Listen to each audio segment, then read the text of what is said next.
नमस्कार दोस्तों।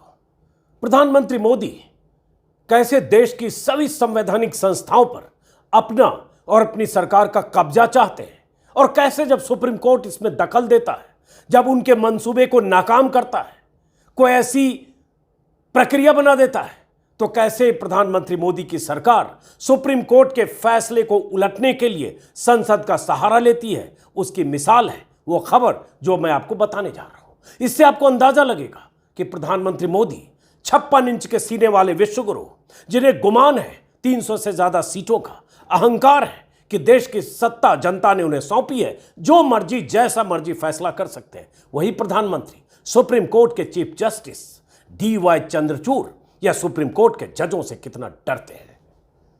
स्क्रीन पर आप देख रहे हैं, ये एक पन्ना जो है ये बहुत अहम है। ये वो पन्ना है जो सरकार की तरफ से संसद में पेश होने वाले विधेयक का एक खास पन्ना है। इस खास पन्ने में वो लिखा है जो जानेंगे तो आपको लगेगा कैसे ये सरकार सुप्रीम कोर्ट के फैसले को पलटने के लिए संसद के रास्तों का सहारा लेती है। गौर से सुनिए, समझना आपको जरूरी है, क्योंकि यहां से जो कुछ हो रहा है उससे आगे आने वाले दिनों में चुनाव पर क्या असर पड़ेगा यह भी समझेंगे। आपको पता है 8 से 10 महीने के बाद लोकसभा चुनाव और उसके बाद पहले कई राज्यों में चुनाव हुआ। क्या है, क्यों कह रहा हूं कि प्रधानमंत्री मोदी को सुप्रीम कोर्ट से बहुत डर लगता है। ये उस विधेयक के 2 पन्ने, जो विधेयक संसद में अगर दोनों सदनों में पारित हो गए तो कानून बन जाएगा और सुप्रीम कोर्ट का वो फैसला पलट जाएगा जो फैसला 5 जजों की संविधान पीठ ने दिया था।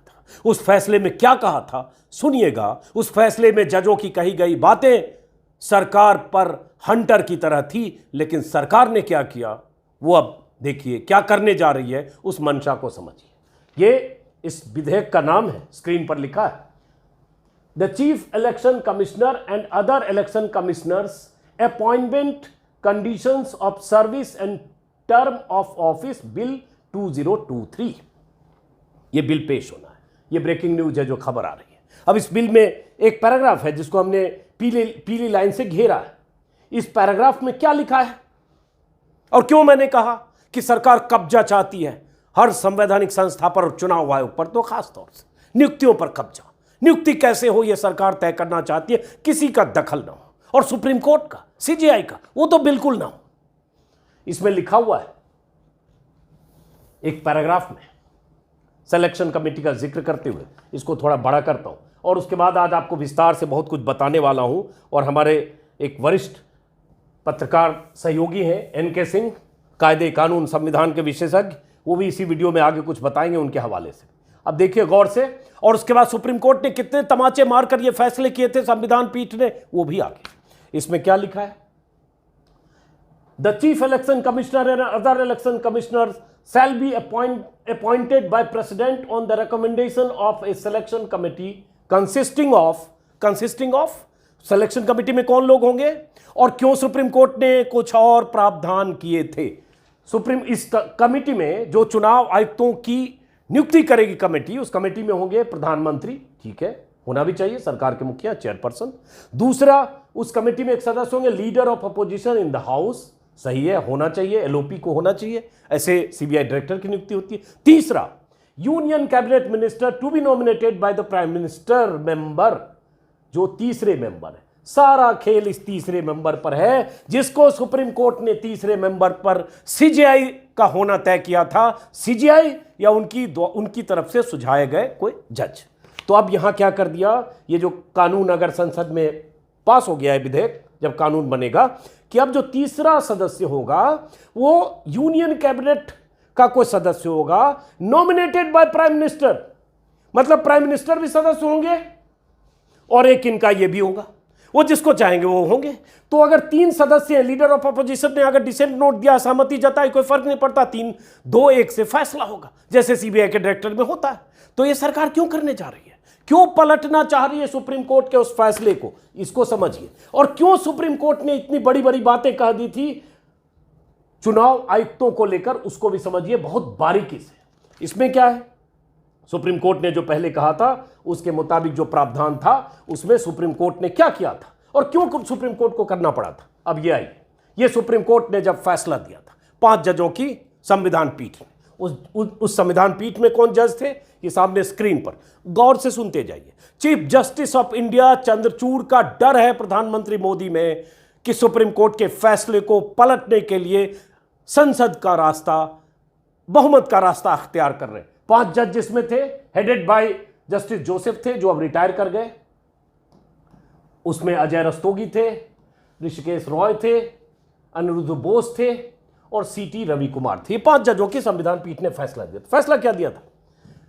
यह फैसला यह दिया था कि जिस ढंग से चुनाव आयुक्तों की नियुक्ति होती है वो गलत है, पारदर्शी नहीं है। कमजोर लोग, सरकार के सामने झुकने वाले लोग, जो सरकार के लिए यस मैन होते हैं, ऐसे लोगों की नियुक्ति होती है और यह चुनावी प्रक्रिया के लिए सही नहीं है। इसलिए चुनावी प्रक्रिया ऐसी होनी चाहिए जिसमें 3 सदस्यों की कमेटी होनी चाहिए। उस कमेटी में एक प्रधानमंत्री, एक एलओपी और एक चीफ जस्टिस ऑफ इंडिया या उनकी तरफ से सुझाए गए कोई जज। तो चीफ जस्टिस ऑफ इंडिया को, वो जो कमेटी सरकार अब बनाना चाह रही है, उसमें से चीफ जस्टिस ऑफ इंडिया को हटा दिया और यहां क्या कर दिया, अपने सरकार के एक कैबिनेट मंत्री प्रधानमंत्री जो कहेंगे उनके यसमैन होंगे। प्रधानमंत्री ने पर्ची पहले दे दी कि देखो ऐसा है कि इसको हमें तय करना है, ये हमने तय कर लिया चुनाव आयुक्त के लिए, बस वो आदमी वैसे ही कहेगा यस बॉस, कर दिया। एलओपी का एक की असहमति का कोई मायने नहीं रखेगा। यही सुप्रीम कोर्ट ने बदला था। और सुप्रीम कोर्ट ने क्या कहा था यह फैसला देते वक्त? वो तारीख थी 2 मार्च, ऐतिहासिक दिन। फैसला था 378 पन्ने का संविधान पीठ का। फैसला क्या था कि 3 कमेटी जो मैंने बताया, और उस दिन कहा क्या था सुप्रीम कोर्ट ने, स्क्रीन पर देख रहे हैं, जरा ये पढ़िएगा और सुनिएगा। आगे और बताऊंगा कि यह क्यों करना पड़ा सुप्रीम कोर्ट को, कैसे अरुण गोयल की नियुक्ति हुई, कैसे अरुण गोयल की नियुक्ति पर ऐतराज हुआ, समझना जरूरी है। सुप्रीम कोर्ट ने कहा था चुनावी प्रक्रिया का दुरुपयोग लोकतंत्र की कब्र का रास्ता है। मामूली बात है। सुप्रीम कोर्ट की संविधान पीठ के जज अगर कहे कि चुनावी प्रक्रिया का भारत में दुरुपयोग हो रहा है, ये लोकतंत्र की कब्र की तरफ का रास्ता ले जाता है। ये भी उस समय की अखबारों की सुर्खियां मैंने आज निकाली, हमारे रिसर्च सहयोगी उपेंद्र ने निकाला है। चुनावी प्रक्रिया का निरंतर दुरुपयोग लोकतंत्र की कब्र तक पहुंचाने का सबसे निश्चित तरीका है। लोकतंत्र में सत्ता हासिल करने के साधनों को भी शुद्ध रखना चाहिए और संविधान व कानूनों के अनुरूप होना चाहिए, क्योंकि लोकतंत्र लोगों की इच्छा से आंतरिक रूप से जुड़ा हुआ है। इस पर हमने उस समय भी वीडियो बनाया था जिस दिन फैसला आया था, उस दिन का भी वीडियो चाहेंगे तो आप देख सकते हैं, वीडियो पड़ा हुआ। लेकिन क्या कहा था इस दिन सुप्रीम कोर्ट ने, और उसके पहले सुप्रीम कोर्ट ने क्या कहा था जब अरुण गोयल की इलेक्शन कमिश्नर के तौर पर नियुक्ति हुई थी? सुप्रीम कोर्ट ने कहा था, संवैधानिक बेंच ने कहा था कि लोकतंत्र में निश्चित तौर पर स्वतंत्र चुनाव आयोग जरूरी है और चुनावी प्रक्रिया का दुरुपयोग वही लोकतंत्र की कब्र खोदने का रास्ता है, और यह चुनाव आयोग की प्रक्रिया, नियुक्ति की प्रक्रिया स्वतंत्र और निष्पक्ष होनी चाहिए, नहीं तो कानून का शासन ध्वस्त हो सकता है। क्या कहा था? लोकतंत्र की पवित्रता को बनाए रखा जाना चाहिए, नहीं तो इसके गंभीर परिणाम होंगे। क्यों कहना पड़ा सुप्रीम कोर्ट को, संविधान पीठ को? क्योंकि जैसे तैसे चुनाव आयुक्तों की नियुक्ति हो रही थी, और यह कहने के बाद मोदी सरकार की बेशर्मी देखिए। हालांकि सुप्रीम कोर्ट ने यह भी कहा था कि सरकार चाहेगी जब तक ये रहेगा, ये प्रक्रिया चलेगी जब तक संसद में कानून बनाकर इसे पलटा ना जाए, ये संसद को अधिकार है। लेकिन आपको पता है कि कुछ महीने बाद फरवरी में एक चुनाव आयुक्त रिटायर होने वाले, अप्रैल में चुनाव है। लेकिन यह कहना सुप्रीम कोर्ट का, और क्या है, सम्राट नहीं पर न्यायिक समीक्षा का अधिकार सुप्रीम कोर्ट ने कहा था कि सच है कि अदालतें समाज की हर समस्या का समाधान नहीं दे सकती। हम बराबर रूप से सहमत हैं कि अदालतों को सरकार चलाने या सम्राट की तरह व्यवहार नहीं करना चाहिए, लेकिन न्यायिक समीक्षा का अधिकार है, और जिस ढंग से बहालियां हो रही है गलत है, यह सुप्रीम कोर्ट ने चिंता जताते हुए कहा। सुप्रीम कोर्ट ने कहा था चुनाव आयोग द्वारा चुनाव कराने में कोई भी कार्रवाई या चूक जो राजनीतिक दलों के साथ असमान, अनुचित, मनमाने तरीके का व्यवहार करती है वो गलत है। चुनाव आयोग को स्वतंत्र संस्था के तौर पर काम करना चाहिए, और बहुत सारी बातें विस्तार से कही थी सुप्रीम कोर्ट ने। और उसके बाद यही व्यवस्था दे दी थी कि 3 सदस्य होंगे और उसमें एक चीफ जस्टिस ऑफ इंडिया होंगे। अब chief justice of India Chandrachud को उस कमेटी से हटाने के लिए संसद में कानून लाया जा रही है। उसी समय की खबर थी जब अखबारों में छपी थी चुनाव आयुक्त कैसे नियुक्त हो। उसके बाद उसी समय जज ने यह भी कहा था, जजों ने, कि लोकतंत्र में चुनाव बिना संदेह के होना चाहिए, यह चुनाव आयोग की जिम्मेदारी है, और निष्पक्ष नहीं होता तो कानून का शासन ध्वस्त हो सकता है। ये सारी उस समय की आप हेडलाइन देख रहे हैं, ठीक है। ये हेडलाइन है, समिति में प्रधानमंत्री, लोकसभा में नेता प्रतिपक्ष और प्रधान न्यायाधीश होंगे, मुख्य न्यायाधीश होंगे। खत्म, मुख्य न्यायाधीश को बाहर करने का इंतजाम कर दिया। इतना डरते हैं आप। और ये किया क्यों था? ये नौबत क्यों आई थी? ये नौबत इसलिए आई थी क्योंकि 1985 बैच के एक आईएएस अधिकारी जो भारत सरकार में सचिव थे, उनकी नियुक्ति की गई। नियुक्ति बड़े नाटकीय ढंग से हुई। नियुक्ति ऐसे हुई कि उन्होंने भारत सरकार में रहते हुए शुक्रवार को रिटायर करते, माफ करें, वीआरएस लेते हैं, शनिवार को उनकी नियुक्ति हो जाती है और सोमवार को ज्वाइन कर लेते हैं। और यह सब तब हो रहा है जब संविधान पीठ में नियुक्तियों की प्रक्रिया पर सुनवाई चल रही है।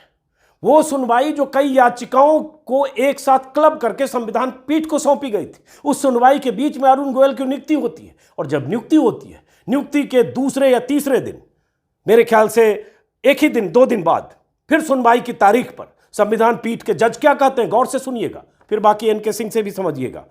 जस्टिस केएम जोसेफ की अध्यक्षता वाली पीठ ने कहा कि चुनाव आयुक्त सरकार का यस मैन नहीं होना चाहिए। देश को ऐसे चुनाव आयुक्त की जरूरत है जो पीएम के खिलाफ कार्रवाई करने से नहीं डरे, पीएम के खिलाफ भी। और पीएम के खिलाफ चुनाव आयुक्त क्या कार्रवाई करते हैं वो इनके सिंह आगे बताएंगे। मान लीजिए अगर चुनाव आयुक्त को सीधे प्राइम मिनिस्टर के खिलाफ कार्रवाई करनी हो और चुनाव आयुक्त इतना कमजोर हो कि इतनी हिम्मत न जुटा पाए, तो सिस्टम का ब्रेकडाउन होना माना जाएगा। जस्टिस जोसेफ ने यहां तक कहा था चुनाव आयुक्त ऐसा होना चाहिए जो अपना सब कुछ दांव पर लगाकर स्टैंड ले। सरकार को भी पता हो कि चुनाव आयुक्त का क्या मतलब है। सरकार के लिए सुप्रीम कोर्ट ने कहा था कि आप लोग यस मैन तलाशते हैं और उनके साथ करीबी रिश्ते होते हैं, फिलोसफिकल रिश्ता होता है आपका, और वो वही करेगा जो आप चाहेंगे। बदले में आप उनका टेन्योर जो होता है वो टेन्योर, फिक्स टेन्योर की गारंटी देंगे। इतनी बड़ी बड़ी बातें संवैधानिक बेंच ने, कॉन्स्टिट्यूशन बेंच ने कहा था अरुण गोयल की नियुक्ति के तुरंत बाद, ये 23 नवंबर को। और उसके बाद फैसला आता है कुछ महीने बाद, जो 2 मार्च को है, और उसके बाद आज ये कर रहे हैं। उसी समय ये भी हुआ, अटॉर्नी जनरल ऑफ इंडिया जो सरकार की तरफ से पेश हुए थे, नाराज जब थे जज, जिन्हें लगा कि बैकडोर से एक तरह से बहाली हुई, नियुक्ति हुई, तो उन्होंने कहा था कि आप कल तक अदालत में चुनाव आयुक्त के पद पर अरुण गोयल की नियुक्ति की पूरी फाइल पेश करिए। सुनिए कितनी फटकार, कितनी जलालत सरकार की हुई थी। और यही तो डर है, कितनी फटकार जलालत के बाद 3 सदस्यों की कमेटी को दे दी जिम्मेदारी, जिसमें डीवाई चंद्रचूड़ हो, जो सरकार की आंखों की किरकिरी बने अपने फैसलों की वजह से। फिर कैसे प्रधानमंत्री मोदी वहां गद्दी पर बैठेंगे विश्वगुरु की तरह और तय कर देंगे जी यही होगा चुनाव आयुक्त? यही तो डर है। तो इसमें कहा था संविधान पीठ के जजों ने कि अगर आपको लगता है कि आपने नियुक्ति में हैंकी पैंकी नहीं किया है, कुछ डरने जैसी बात नहीं है, तो आपको फाइल पेश करने में दिक्कत नहीं होनी चाहिए। चुनाव आयुक्तों की नियुक्ति को लेकर, जैसा कि मैंने कहा, कई याचिकाएं उस समय चल रही थी। और गोयल की नियुक्ति से नाराज होकर सुप्रीम कोर्ट के एक जज अजय रस्तोगी ने पूछा था, आपने चुनाव आयुक्त की नियुक्ति में कौन सी प्रक्रिया अपनाई? आपने 2 दिन पहले कैसे अरुण गोयल की नियुक्ति की? आप हमें वो मैकेनिज्म दिखाइए जिसके तहत आपने अरुण गोयल की नियुक्ति की। हम देखना चाहते हैं कि आपने कौन सी प्रक्रिया का पालन किया। क्या कुछ कह नहीं दिया सुप्रीम कोर्ट के जजों ने अरुण गोयल की नियुक्ति पर, जिनकी नियुक्ति बहुत नाटकीय ढंग से हुई थी। और इसके बाद सवालों की झड़ी थी, जो आप 5 जजों की पीठ में जो सुनवाई हो रही थी, हर जज सरकार पर सवाल पूछ रहा था और सामूहिक सहमति से तय हुआ था कि इस प्रक्रिया को बदलने की जरूरत है। और उस प्रक्रिया में जिस ढंग से चुनाव आयुक्त चुने जा रहे हैं, उनकी निष्ठा पर सवाल है। वो चुनाव आयुक्त होने का जो फर्ज है वो नहीं निभाते हैं, सरकार के सामने सरेंडर करते हैं, यस मैन होते हैं और वही करते हैं जो सरकार चाहती है। यही सोचकर संविधान पीठ ने उस व्यवस्था को बदलने की कोशिश की, एक फैसले के साथ, बड़े और कड़े और ऐतिहासिक फैसले के साथ, कि चुनाव आयुक्तों की नियुक्ति 3 सदस्यों की एक कमेटी करे। बस सरकार तभी से सोच रही होगी कि कैसे सुप्रीम कोर्ट के इस फैसले को संसद के रास्ते बिल लाकर, कानून बनाकर कैसे बदल दे। चूंकि अधिकार तो है, बहुमत तो है, केजरीवाल के मामले में यही किया, तो बस यही अब कर दिया कि इसमें सीजेआई नहीं होंगे, प्रधानमंत्री जी खुद होंगे, इनके एक मंत्री होंगे और नेता विपक्ष होगा। 2-1 से फैसला हो जाएगा। बस आप समझिए देश में क्या होने वाला है और चुनाव आयुक्त के होने का मतलब क्या होता है, और चुनाव है बहुत जल्दी। बाकी सुनिए एनके सिंह का विश्लेषण आगे इसी वीडियो में। नमस्कार, मैं के सिंह। जिस चीज का सबसे ज्यादा डर था वो अब सामने नजर आने लगी है। सरकार ने यलगार कर दिया है और ये यलगार सुप्रीम कोर्ट के खिलाफ है। और सुप्रीम कोर्ट के खिलाफ ही नहीं बल्कि जस्टिस चंद्रचूड़ के खिलाफ है, क्योंकि ये सुप्रीम कोर्ट जस्टिस चंद्रचूड़ के नेतृत्व वाली सुप्रीम कोर्ट है। तो लगभग ऐलान हो गया है युद्ध का। जिस चीज का डर था 9 साल से लगातार लग रहा था, क्योंकि मोदी के गवर्नेंस में एक ही चीज है कि कोई भी इंस्टीट्यूशन ऐसा ना बचे जो तन के खड़ा हो सके। सुप्रीम कोर्ट तन के खड़ा हो रहा था, लिहाजा 5 मेंबर के कॉन्स्टिट्यूशन बेंच से किए गए फैसले को एक बार फिर, आपको दिल्ली का याद होगा कि दिल्ली का फैसला किस तरह से पलटने के लिए यहाँ पे बिल पास हुआ।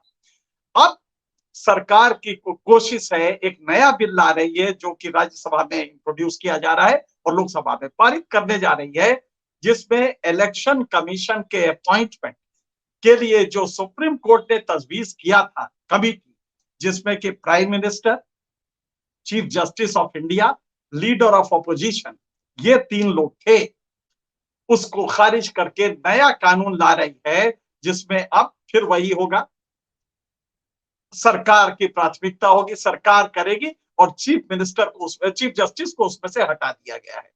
चीफ जस्टिस से बहुत ऐतराज है, मोदी जी को बेहद ऐतराज है चीफ जस्टिस के कहीं बैठने से, कहीं किसी कमेटी में रहने से, लिहाजा उसे भी खत्म कर दिया गया है।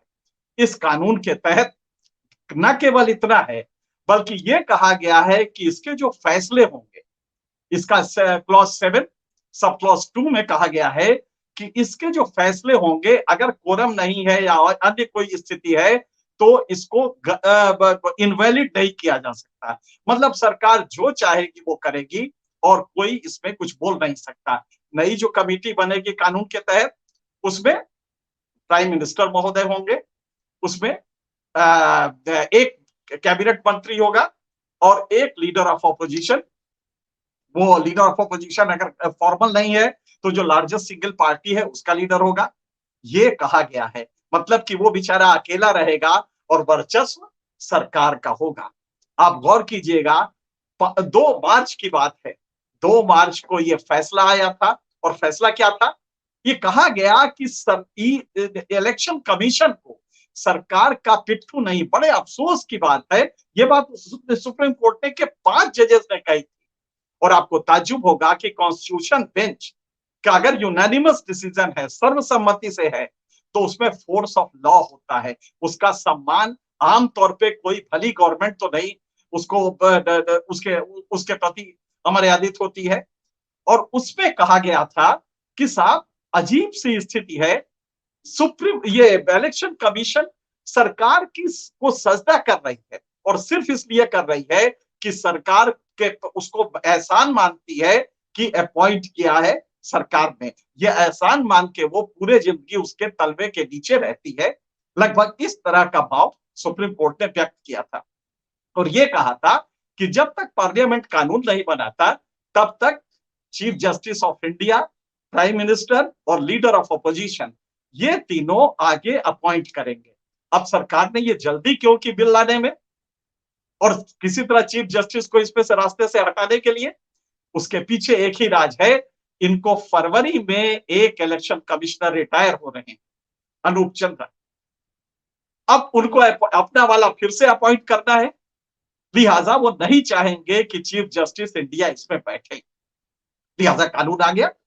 आपने दिल्ली पे देखा, दिल्ली पे कहा गया कि साहब ये फेडरल कंसेप्ट से, जो हमारा संघीय वो है कंसेप्ट, जो कि हमें बेसिक स्ट्रक्चर के सिद्धांत के तहत आता है, ये उसके खिलाफ है कि आप अरविंद केजरीवाल की गवर्नमेंट को काम न करने थे, डिसीजन न लेने थे। लिहाजा जैसे ही उन्होंने किया तो एक कानून बनाया गया, ऑर्डिनेंस लाया गया, फिर उसको कानून बनाया गया, अभी कल पास हुआ है वो कानून।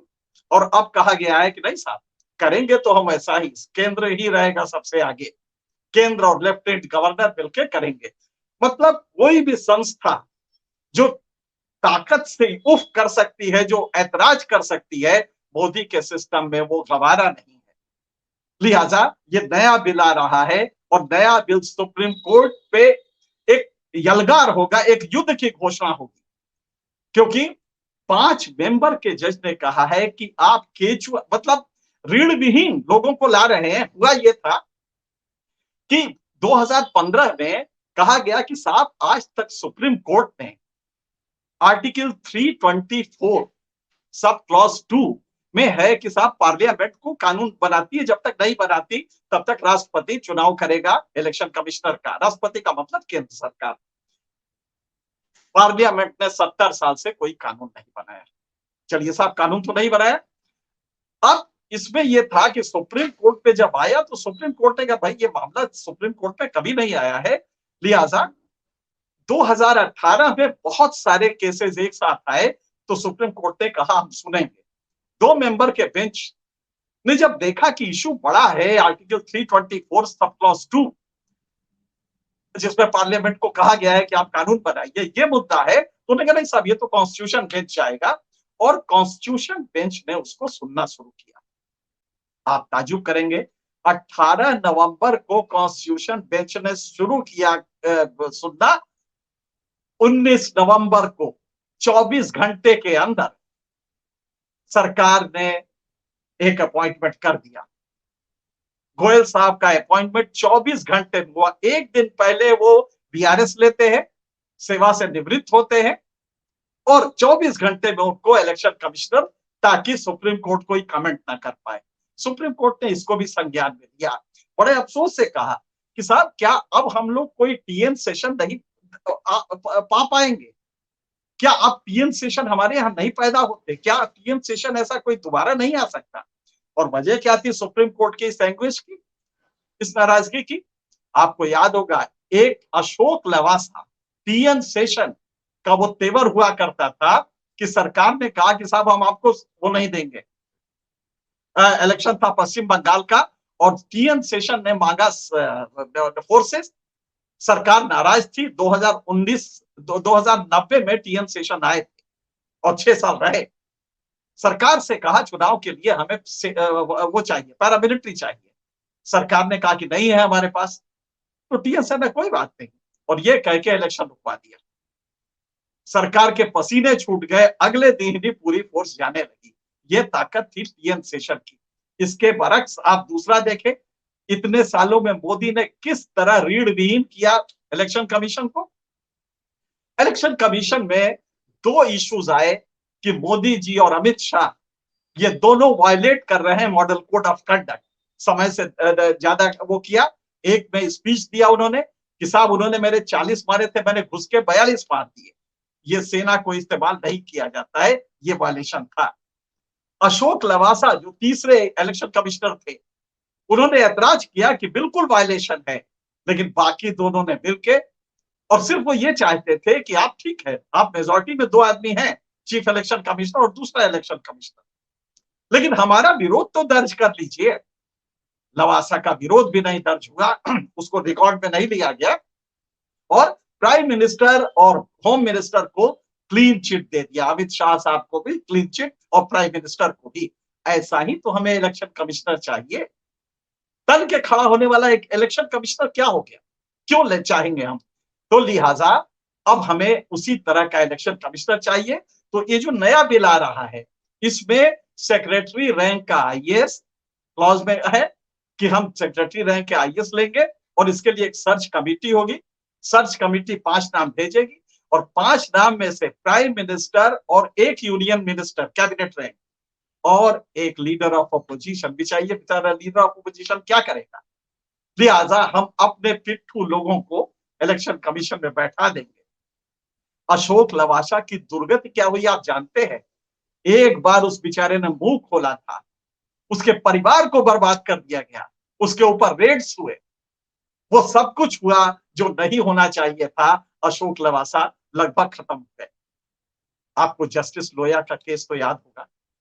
ये सरकार बर्दाश्त नहीं करती है कोई भी संस्था जो तन के खड़ी हो, जिसमें रीढ़ थोड़ी बहुत बची हो। सुप्रीम कोर्ट में वो रीढ़ है, इसीलिए इसको ऐतराज है कि सुप्रीम कोर्ट रीढ़ विहीन क्यों नहीं हो रहा है। जस्टिस चंद्रचूड़ में इतना रीढ़ क्यों है? लिहाजा चंद्रचूड़ जिस कमेटी में रहेंगे, सोचिए एक अच्छी शालीन सरकार होती तो कहती है स्वागत है साहब, चीफ जस्टिस आएंगे, इससे बढ़िया क्या होगा। और हम लोग चूकते हैं, क्योंकि आखिर वो 5 नाम दोगे तो तुम ही ना, तुम्हारी सरकार ही देगी ना, उसी 5 में से तो चुना जाएगा। लेकिन इतना भी नहीं किया कि चीफ जस्टिस का ऐतराज अगर उसमें हो गया तो साहब चीफ जस्टिस का सम्मान बहुत है, तो मोदी जी की किरकिरी हो जाएगी, लिहाजा चीफ जस्टिस को हटाओ, बाहर करो इससे। तो जो 5 मेंबर के कॉन्स्टिट्यूशन बेंच का यूनानिमस डिसीजन था, आज उसको पलटने के लिए, ऐसे ही जैसे दिल्ली वाला पलटा था, उसी तरह फिर से एक कोशिश हुई। और ये कोशिश जो है, ये सीधे सुप्रीम कोर्ट से एक फ्रंटल अटैक है, यलगार है, ये युद्ध की घोषणा है। क्योंकि जुडिशियल सेपरेशन पहला एक सिद्धांत होता है, doctrine of separation. Election commission के बारे में कॉन्स्टिट्यूएंट असेंबली के डिबेट को कोट किया था पिछली 5 जजेस के फैसले में। वो फैसला दरअसल जस्टिस जोसेफ ने दिया था, वो चार जजेस के मतलब के साथ, और कॉन्करिंग जजमेंट मतलब उसी के साथ सहमति देते हुए एक फैसला जस्टिस रस्तोगी ने किया था, लेकिन वो भी कॉन्करिंग था। मतलब कि 5 जजेस का यूनानिमस जजमेंट था। उसमें उन्होंने कहा था कि कॉन्स्टिट्यूएंट असेंबली की भावना क्या है, भावना, और उन्होंने फिर बी.आर. अम्बेडकर को कोट किया था, जो डॉक्टर अम्बेडकर ने बड़ा स्पष्ट कहा था कि ये एक इंडिपेंडेंट बॉडी होगी, जो कि सुपरिटेंडेंट, इस पूरे आर्टिकल 324 जो है, सुपरिटेंडेंट्स डायरेक्शन एंड कंट्रोल, ये पूरा इलेक्शन कमीशन करेगा, और इसलिए इसकी ताकत बिल्कुल अलग होगी। इस पे डॉक्टर बी.आर. अम्बेडकर ने बहुत बढ़िया बात कही थी कि ये जो होगा ये बिल्कुल अलग होगा, इसकी स्वायत्तता अलग होगा, और यही वजह है कि इनके निकालने की प्रक्रिया वही है जो जजेस की है। तो आप समझ सकते होंगे सुप्रीम कॉन्स्टिट्यूएंट असेंबली की मंशा क्या थी। तो कॉन्स्टिट्यूएंट असेंबली की मंशा बहुत स्पष्ट है कि ये एक इंडिपेंडेंट बॉडी होगी और इसके लिए कानून बनाया जाएगा। लेकिन अभी फिलहाल चूंकि टाइम नहीं है तो इसलिए हम उसकी व्यवस्था नहीं दे रहे, लेकिन फ्यूचर में पार्लियामेंट कानून बनाएगी, ये उसमें कहा गया है। लेकिन पार्लियामेंट का इरादा क्या होगा, ये उन्होंने कॉन्स्टिट्यूएंट असेंबली डिबेट में बता दिया था, यही उस फैसले में कोट किया गया था। लेकिन आप ताज्जुब करेंगे कि, और इस फैसले में एक बात और कही गई थी, साहब ये ऐसा जिसको जब अपॉइंट कर लेते हैं आप, लगभग नौकरी जब रिटायरमेंट होती है लगभग उसके पास होता है, तो वो एक तो ऋण विहीन तलाशते हैं, मिल गया ऋण विहीन तो बड़ा वाला ऋण विहीन देखेंगे, और उसके बाद उसको जब अपॉइंट करते हैं तो वो एहसान तले होता है कि सरकार 3 साल के लिए आपने मुझे ये पद दे दिया, अब मैं एहसानमंद हूं। तो आपने देखा होगा वेस्ट बंगाल में मोदी जी और अमित शाह गलबैया कर रहे थे पब्लिक के साथ, जबकि कोरोना फैला हुआ था, लेकिन उस पर ईसी की नजर नहीं गई। और ठीक जब प्रधानमंत्री ने आखिरी दिन अपना भाषण खत्म किया, उसके बाद इलेक्शन कमीशन तन के खड़ा हो गया कि साहब अब बताइए किसको मारना है, और ये कह के उसने फिर से इंप्लीमेंट किया कोरोना के जो स्ट्रिक्ट वो थे गाइडलाइंस, उसको इंप्लीमेंट करना शुरू किया। अभी आपने कुछ महीने पहले देखा होगा, प्राइम मिनिस्टर ऑफिस बुलाता है इलेक्शन कमीशन को कि आज मीटिंग है आइएगा, और वीडियो कॉन्फ्रेंसिंग से मीटिंग में सजदा करता हुआ इलेक्शन कमीशन के अधिकारी जाते हैं, इलेक्शन कमिश्नर जाते हैं। जरा सोचिए हिमाकत प्राइम मिनिस्टर ऑफिस की कि वो तलब करता है, और वो तलब करता है तो ये सर झुका के चले जाते हैं। हर इंस्टीट्यूशन को हमने केचुआ बना दिया है।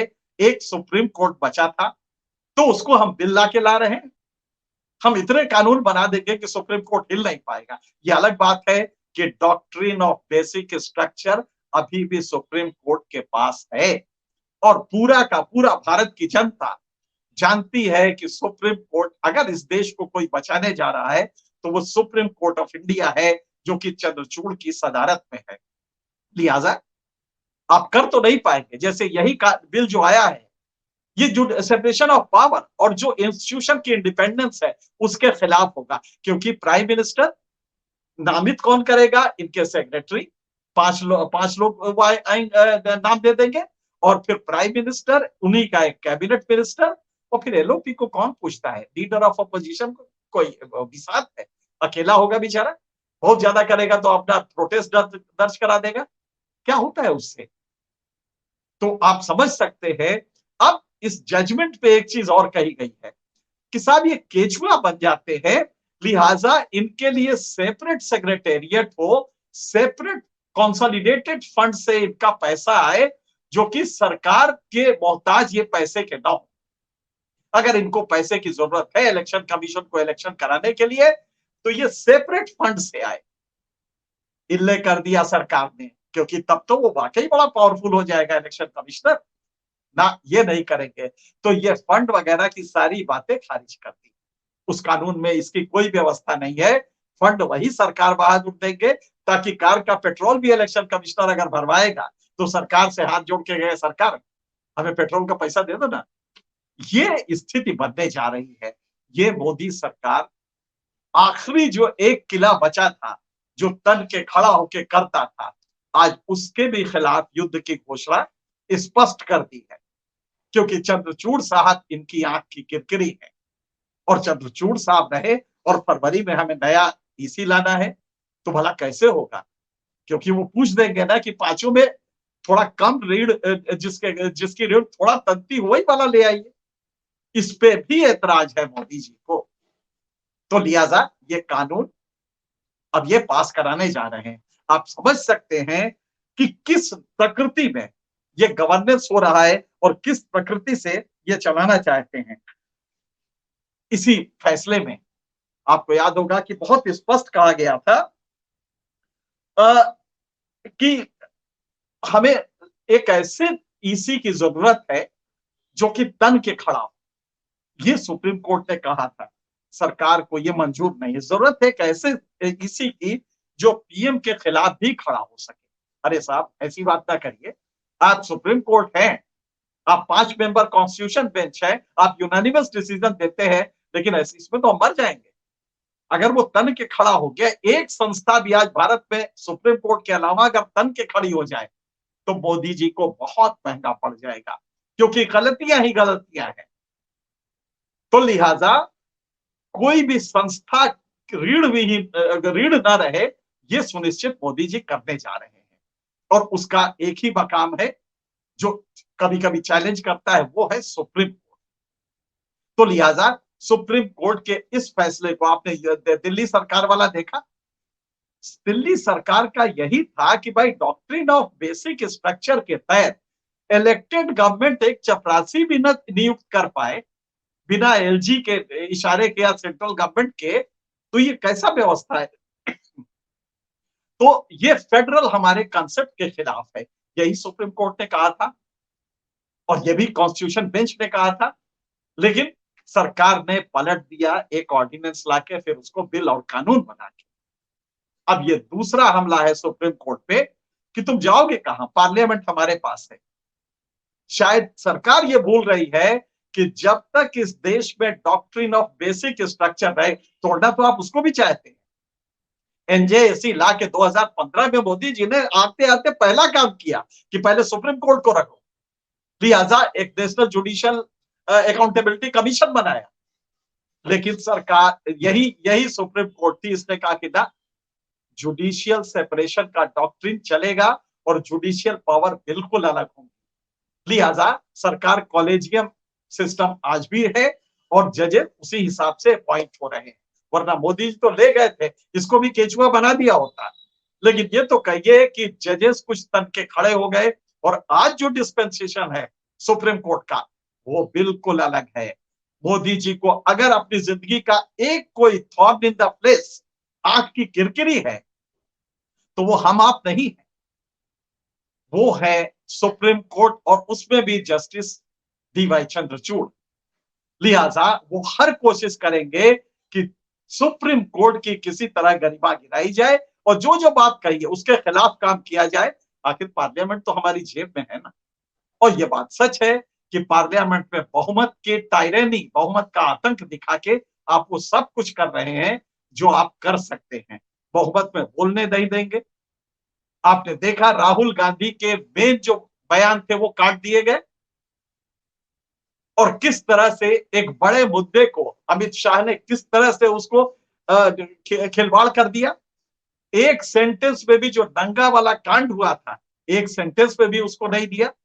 तो हकीकत यह है कि ये संसद बहुमत में है, लिहाजा हर संस्था केचुआ बन के रहे, ये मोदी जी करने जा रहे हैं।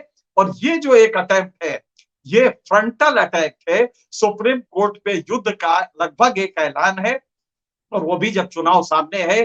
क्योंकि अब अगर सुप्रीम कोर्ट ने कुछ किया, इलेक्शन कमिश्नर हमारा दूसरा आ गया, हमारे मनपसंद का नहीं हुआ, तो फिर चीजें बदल जाएंगी। लेकिन सुप्रीम कोर्ट जब तक चंद्रचूड़ है, कम से कम 2024 दिसंबर तक, तो हम ये कह सकते हैं कि भारत में मोदी जी वो कुछ नहीं कर पाएंगे बहुमत के नाम पे जो कि वो चाहते हैं, वरना ये देश शायद खत्म हो जाएगा। आप लोग गहराई से सोचिए इसे। ये सिर्फ एक बिल नहीं है जो आया है, ये सिर्फ एक ऐसा बिल नहीं है जो कि सुप्रीम कोर्ट को के उल्टा करता हुआ, जो जो सुप्रीम कोर्ट ने कहा उसके उल्टा करता हुआ आया है, बल्कि ये बिल सुप्रीम कोर्ट के खिलाफ एक यलगार है, युद्ध का की घोषणा है। और इसको अगर इस तरह आप देखेंगे तो आपके बहुत कुछ चीजें समझ में आ जाएंगी। फिलहाल इस मुद्दे पे इतना ही, किसी और मुद्दे पे आपसे फिर मुखातिब होंगे, तब तक के लिए